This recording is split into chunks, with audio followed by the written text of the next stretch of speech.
Khesari Lal Bhojpuri cinema के एक चर्चित सितारे हैं। खेसारी लाल का असली नाम शत्रुघ्न कुमार है, लेकिन उन्होंने अपने उपनाम खेसारी को ही अपनी पहचान बना लिया है।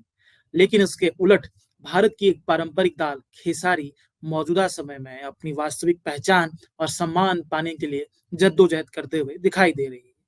खेसारी दाल की विशेषताओं के फलक को और अधिक बड़ा करते हुए कहा जाए तो कहा जा सकता है कि खेसारी दालों के गंभीर अकाल का सामना कर रहे भारत को दालों के मामले में आत्मनिर्भर बनने का आत्मनिर्भर बनाने का आधार बन सकती है। लेकिन खेसारी दाल का प्रतिबंध से अब तक का सफर देखा जाए तो ऐसा लगता है कि खेसारी साजिशों का शिकार हो गई है, जिससे खेसारी को बाहर निकालने के लिए मौजूदा समय में माहौल बदलने की जरूरत दिखाई पड़ती है। नमस्कार, मैं मनोज भट्ट। आप देख रहे हैं इंडिया टुडे ग्रुप का फार्मर डिजिटल प्लेटफॉर्म किसान तक। आज करते हैं खेसारी दाल पर पूरी बात। सबसे पहली बात, कैसी होती है खेसारी दाल? बेशक ये बात थोड़ा सा अजीब लगे, लेकिन खेसारी दाल के बारे में समझना बहुत जरूरी है, क्योंकि खेसारी दाल पर प्रतिबंध की वजह से देश की बड़ी आबादी खेसारी दाल के बारे में जानती ही नहीं होगी। सीधे शब्दों में कहा जाए तो खेसारी दाल अरहर की तरह दिखने वाली एक पीली दाल है, जिसकी खेती अभी भी पशुओं के चारे के तौर पर देश के कुछ चुनिंदा स्थानों पर होती है। खेसारी दाल के स्थानीय नामों के बारे में बात करें तो पूर्वांचल में इसे लतरी कहते हैं, तो वहीं मराठी में लाखोड़ी कहा जाता है। वहीं बिहार, बंगाल और असम में इसका नाम खेसारी और खेसाड़ा है।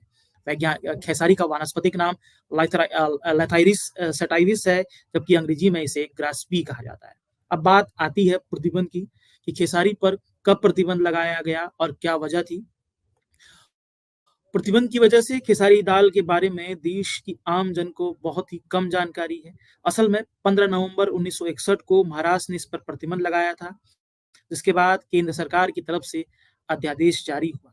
महाराष्ट्र के बाद सन 1963 में उड़ीसा, 64 में आंध्र प्रदेश, 66 में असम, 77 में यूपी, 94 में कर्नाटक और सन 2000 में मध्य प्रदेश, 2003 में बिहार और 2004 में झारखंड ने खेसारी दाल पर प्रतिबंध लगा दिया। मालूम हो कि सभी राज्यों ने खेसारी दाल की बिक्री और भंडारण पर प्रतिबंध लगाया, जबकि किसी बहुत कम राज्यों ने ही खेसारी दाल की खेती पर प्रतिबंध लगाया।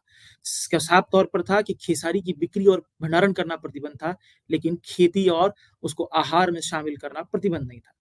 खेसारी दाल पर प्रतिबंध की वजह से जो वजह है वो यही थी कि इसके सेवन से तंत्रिका संबंधी लैथरिज्म, न्यूरोलिज्म या कालाखंज की बीमारी होती थी, जिससे निचले शरीर पर लकवा मार जाता था। इस दाल के सेवन से इस बीमारी के मामले सामने आए और जिसके बाद इसे प्रतिबंध लगा दिया गया। असल में इस दाल में न्यूरोटॉक्सिन यानी कि ओडीपी की मात्रा अधिक होती है। इस वजह से इस दाल का सेवन अपंगता का कारण बनता है। अब सबसे बड़ी बात कि खेसारी पर जो प्रतिबंध लगा, खेसारी की जो खास बात है और उसका कनेक्शन क्या है? असल में खेसारी अकाल और गरीबी और इस बीमारी का अपने आप में गंभीर सा कनेक्शन नजर आता है, जो इस दाल में प्रतिबंध का कारण बना। खेसारी दाल से अपंगता, गरीबी और अकाल का सीधा कनेक्शन देखा गया है। वहीं इस दाल के गुण भी अकाल में बेहतर पैदावार देने के हैं। असल में खेसारी दाल से अपंगता का अंतिम मामला 1997 में इथोपिया में आया था। तब वहां अकाल पड़ा था। वहीं मध्य प्रदेश में 1944 में जब गेहूं की फसल खराब हो गई थी, तब उस समय खेसारी का लंबे समय तक जब प्रयोग किया गया तो इस बीमारी से लोग ग्रसित पाए गए। असल में माना जाता है कि लंबे समय तक सिर्फ खेसारी दाल के प्रयोग से बीमारी पैदा होती है, यानी कि जब अकाल पड़ता है, भोजन की कमी होती है, और जिन लोगों ने भी भोजन की कमी में खेसारी जिनकी जीवनदायिनी बनी, उन लोगों में इस तरह के मामले सामने आए हैं। अब प्रतिबंध की स्थिति क्या है? 3 राज्यों ने प्रतिबंध हटा दिया है और देश भर में क्या हालात हैं, इस पर हम लोग बात करते हैं। मौजूदा समय में खेसारी दाल से महाराष्ट्र, छत्तीसगढ़ और बंगाल ने प्रतिबंध हटा दिया है।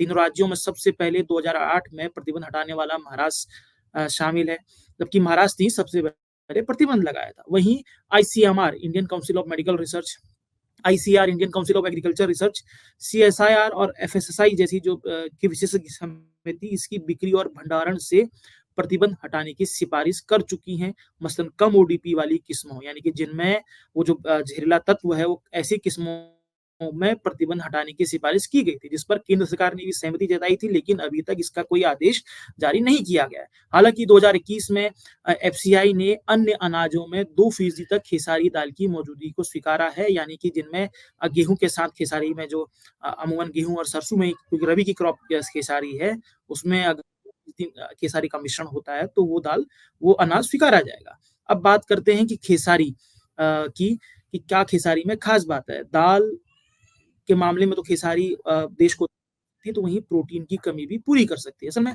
भारत समेत दुनिया के कई देश गंभीर जलवायु परिवर्तन के संकट का सामना कर रहे हैं और भारत में दालों की कमी किससे छुपी नहीं है, तो भारत बड़ी मात्रा में दाल इम्पोर्ट करता है। ऐसे में खेसारी दाल भारत को दाल उत्पादन के मामले में आत्मनिर्भर बनाने में अहम योगदान निभा सकती है। तो वहीं बहुसंख्यक आबादी के लिए भी प्रोटीन की खुराक पूरी कर सकती है। असल में खेसारी दाल में 39% प्रोटीन होता है, तो वहीं ये दाल बेहद ही सस्ती दाल है, जो कम बजट में ग्रामीण आबादी की खुराक का मुख्य आधार बन सकती है। वहीं खेसारी दाल के उत्पादन की बात करें तो ये रबी सीजन में होने वाली फसल है, तो 3 महीने में पककर तैयार हो जाती है। महाराष्ट्र, पूर्वी यूपी, बिहार, झारखंड, उड़ीसा, आंध्र प्रदेश, कर्नाटक जैसे राज्यों में इसका उत्पादन होता है। प्रतिबंध से पहले खेसारी दाल का कुल उत्पादन 8 लाख टन के पास था, जो कुल दाल उत्पादन का 5 से 8% था। ऐसे में सफल फसल विविधीकरण के तौर पर खेसारी की वापसी एक तीर से कई निशाने कर सकती है। अब सबसे महत्वपूर्ण बात कि खेसारी की वापसी को लेकर विशेषज्ञ क्या कहते हैं, कृषि विशेषज्ञ क्या कहते हैं। प्रतिबंध के बाद खेसारी दाल अपनी वापसी के इंतजार में है।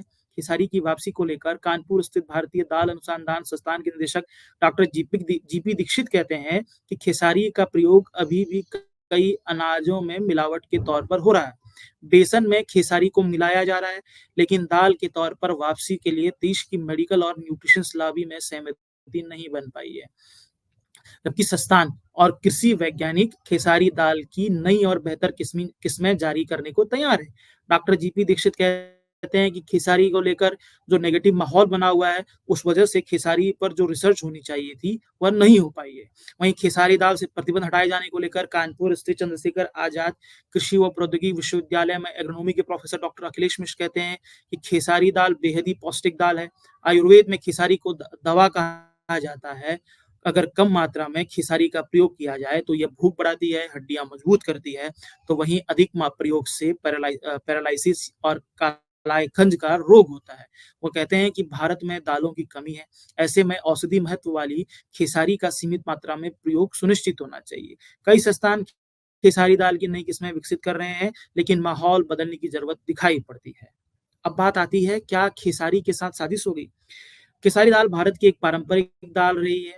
आज भी आदिवासी इलाकों में इस दाल का प्रयोग किया जा रहा है। लंबे समय से बेसन में खेसारी दाल की मिलावट की जाती है और आम घरों में वही बेसन प्रयोग किया जाता रहा है।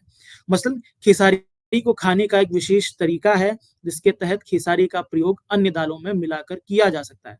मतलब साफ है कि खेसारी के प्रयोग की अपनी एक आहार संस्कृति है, जिसकी तुलना अन्य दालों से नहीं की जा सकती। ऐसे में प्रतिबंध को कई बार साजिश भी बताया गया है।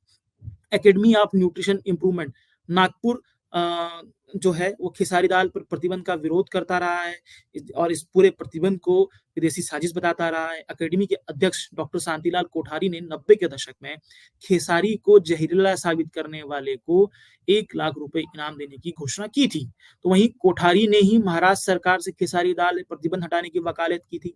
डॉक्टर शांतिलाल कोठारी पूर्व में कई बार इस मांग को करते रहे हैं कि कह चुके हैं कि खेसारी विदेशी साजिशों का शिकार हो गई।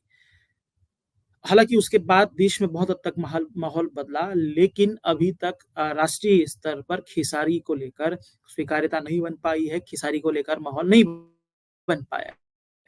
हालांकि छत्तीसगढ़, महाराष्ट्र, पश्चिम बंगाल ने प्रतिबंध इस पर हटाया है और छत्तीसगढ़ में भूपेश बघेल सरकार ने खेसारी को समर्थन मूल्य पर खरीदने की घोषणा भी की थी, लेकिन कांग्रेस की हार हो गई और संभवतः उम्मीद थी कि जब एमएसपी पर खेसारी दाल की खरीद होगी तो माहौल बदलेगा, लेकिन कांग्रेस की हार छत्तीसगढ़ में कांग्रेस को जब पतन हार मिली है, तो उसके बाद खेसारी को लेकर एक दूसरी पुरजोर वकालत की आवश्यकता दिखाई पड़ती दी है। ऐसे में खेसारी खेसारी की किस हद तक वापसी होगी ये देखना होगा, लेकिन खेसारी पर एक वाजिब चर्चा, खेसारी पर एक वाजिब चिंतन, खेसारी पर एक वाजिब रिसर्च की ज़रूरत यहाँ पे दिखाई पड़ती है। ये हमारी छोटी-सी कोशिश थी, आपको ये हमारी कोशिश कैसी लगी? अगर आपको ये हमारी कोशिश अच्छी लगती है, हमें शेयर कीजिए, सब्सक्राइब कीजिए और इसी के साथ ही इजाज़त दीजिए। आप सबसे फिर मुलाकात होगी।